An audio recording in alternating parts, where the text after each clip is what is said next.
Midwinter darkness, 89 to 58 N. The Arctic night that never ends.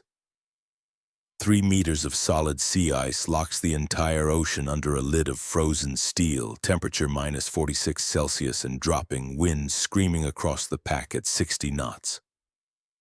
Beneath that lid, 2 obsidian ghosts longer than football fields glide in perfect silence. HMS Sheehan and HMS Waller, Royal Australian Navy Virginia-class Block 6 submarines, 12,000 nautical miles from their home port of Rockingham, Western Australia. They have been under the polar ice cap for 31 straight days without once surfacing, breathing only through a classified ice-pick snorkel mast, so thin and camouflaged it looks exactly like another pressure ridge from above. Their reactors are barely ticking over at 3% power, yet they still outrun anything in the Russian order of battle. Their target is nothing less than the entire Russian Northern Fleet.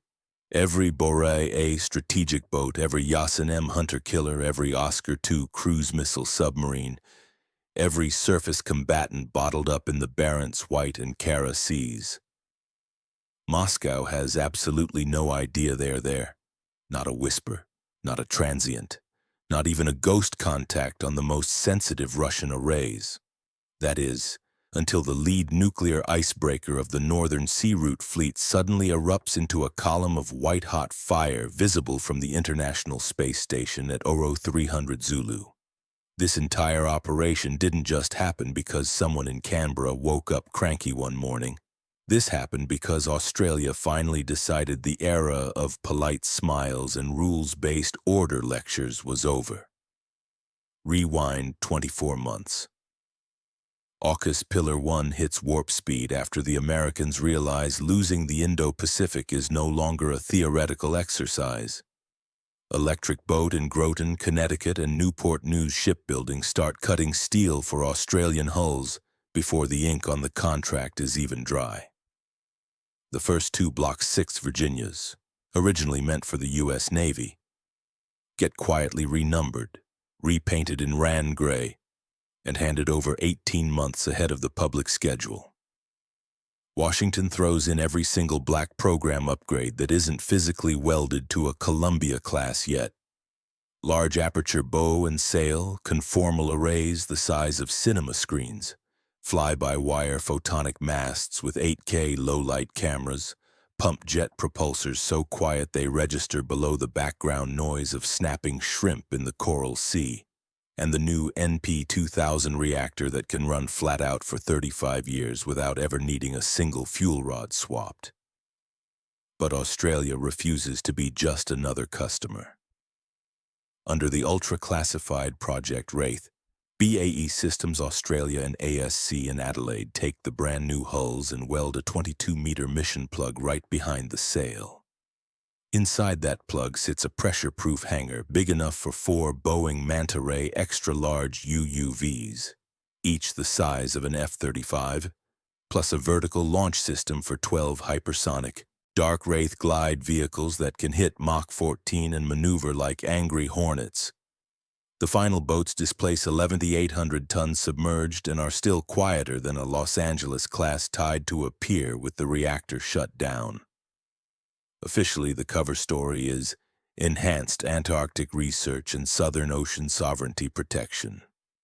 Unofficially, Canberra just parked 2 floating apocalypse machines directly under the one place Russia has bragged for decades is an invulnerable internal lake. Day 1 under the ice begins with a transit that would make Tom Clancy blush. Sheehan and Waller slip through the Bering Strait at 400 feet, hugging the silt like lovers, running so slow the inertial navigators barely register motion.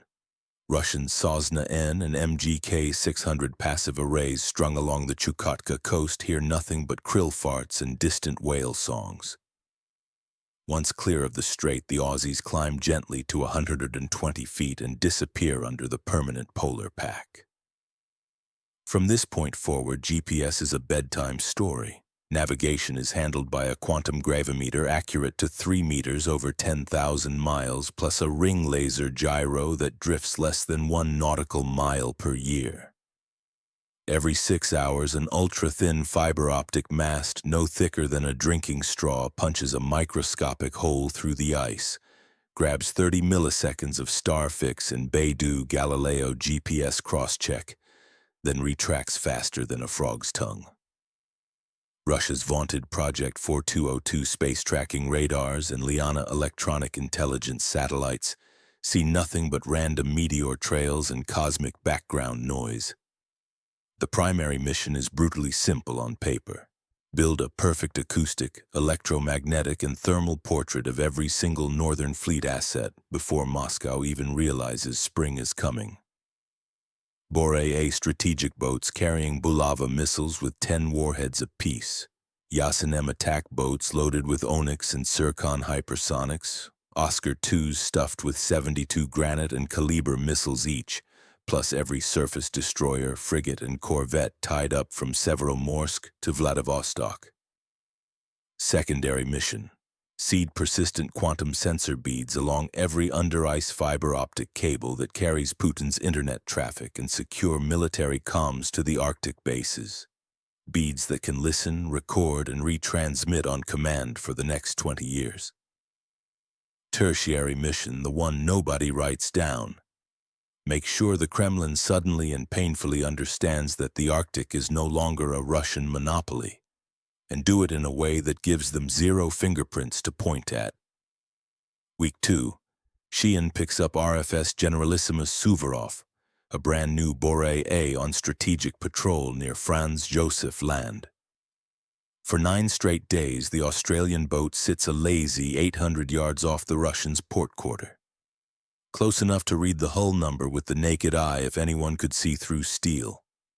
They record every pump transient, every propeller blade rate change, every harmonic of the OK-650 reactor, even the exact frequency of the captain's morning cough over the 1MC intercom.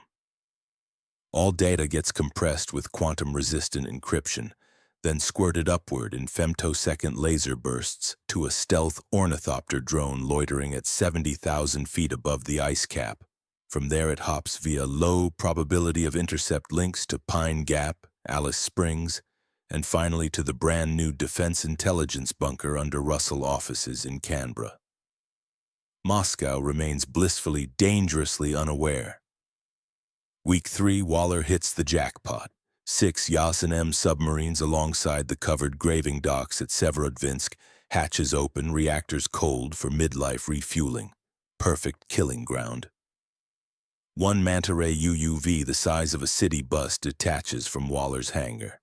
Crawls along the bottom at 2 knots for 18 hours, then parks itself directly beneath the keel of RFS Novosibirsk.